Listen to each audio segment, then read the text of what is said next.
They say, what is the nature of reality? They say, neti, meaning it's not this, it's not this.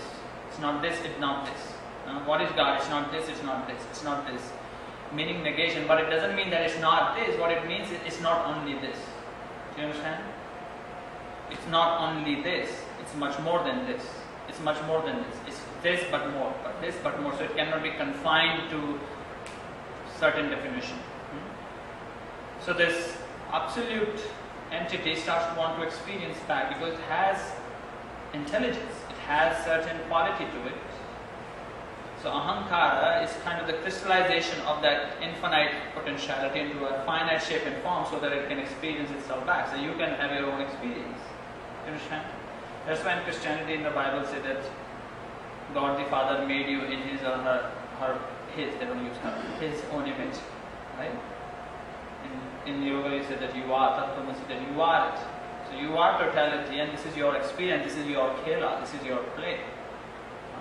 So ego is necessary for you to give that experience, to create this illusionary experience of duality. So it plays its role to give you the experience. And what happens is like but through time there is just misidentification that occurs. We start to take the time-bound self as the ultimate reality. Do you understand? So ego is not the problem, it's the misidentification with the time-bound self. So you have to stay with yourself, spend some time and really see how you relate to yourself. Are you just the time-bound who had a manufacturing date and very soon in time will have an expiry date? Right? You'll be expired. Will be of no use anymore. The only use you will be is to be buried or put into a crematorium, burned, whatever you choose to do with or they choose to do, right? You're not going to do anything. That's the only use. Yeah, you're going to get expired. It's a crazy thought, isn't it? To sit in the presence of death. That's why in the yoga I say the one who truly lives has already died. To truly live you have to truly die. Only when you realize the beauty of death can you truly embrace the beauty of life. The nothingness of it. In Buddhism they say there are three realities of death. The certainty of death, the uncertainty of the time of death, and what's going to go with you when you go. What's going to matter. So this is your time-bound self.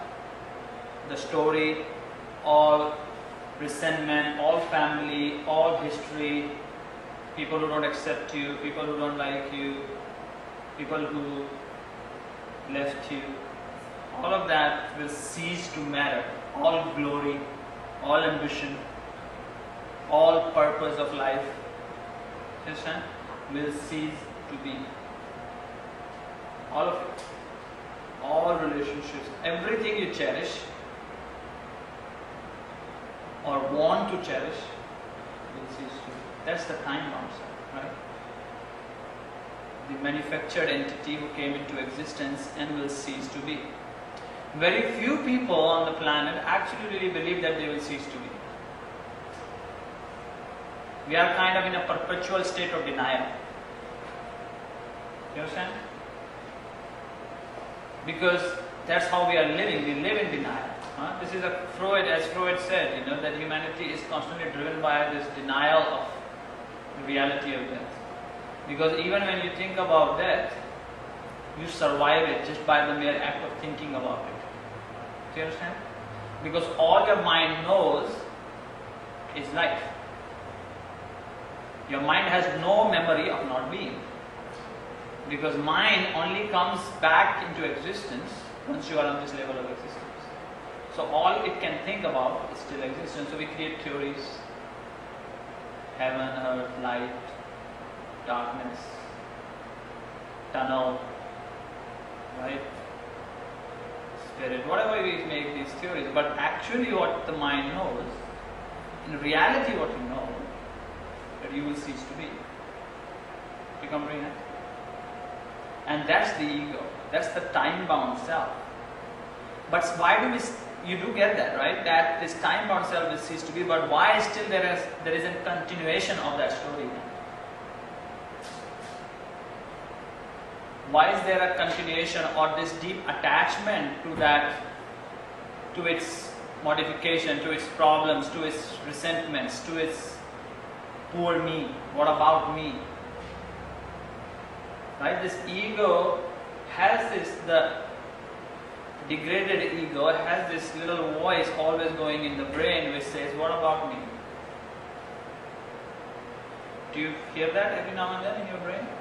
I hear it all the time. You don't? You don't hear it? What about me? Right? We say that. What about me? What about me? You comprehend? This kind of, it makes you play the role of a victim.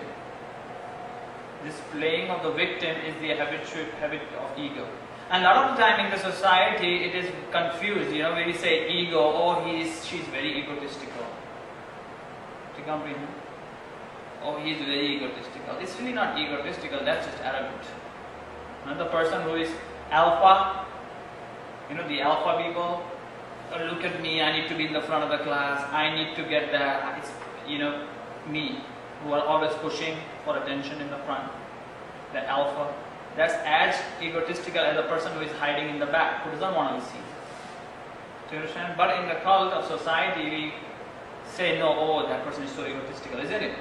But the person who is into self-hatred, who is hiding, who doesn't want to be seen, is as egotistical as the person who is in the alpha. They are just two sides of the same coin. Because they have identified themselves to their limitation. Do you understand? A person who says, oh, look at my hard body, and the person who says, oh my God, I hope nobody sees my body. They are identified to their body. Do you understand? So there is equal limitation to who they truly are. So it becomes like a soccer ball. You know, your ego is like a soccer ball, and the self is within the soccer ball, because that soccer ball is like a spaceship. Do you understand? You need that spaceship to come onto this planet, to come onto this level of playing field, this play field. You know, it's a playing field. This world is a playing field. So you come into that soccer ball or this spaceship. But soccer ball is a good analogy. And the self is within the soccer ball. But what happens is the self loses itself and thinks the soccer ball is it. Do you understand? And then it starts to seek security within that soccer ball. Stability. Isn't that one of the constant in humanity's life, is this search of security? Do you understand? In relationship, through money, through friendship, through this constant search for security is what drives us into fear. Right? Is this? But what they're trying to find the security within the soccer ball. But why the soccer ball is made is to be kicked around. Right? There is no soccer ball in the world which is not to be kicked around. Soccer ball is to be played with, is to be kicked left and right, thrown up and down, bounced, whatever. So no matter you go where you go, you'll find stability for a while, and then it will be kicked. Microcosmic part of us, right? We are totality, but we are also, you are also Alena and I am also Anand. Do you understand? There is a certain degree, so that's the self crystallized in a finite shape and form, so that we can experience, I can experience you, you can experience me, as separate. Do you comprehend? So, but at the same time, as we started from the nature of you are all of it. You are me, you are all of it. So you are the space outside the soccer ball, but you are, for the sake of experience, you have chosen to enter the soccer ball too, to come onto this planet.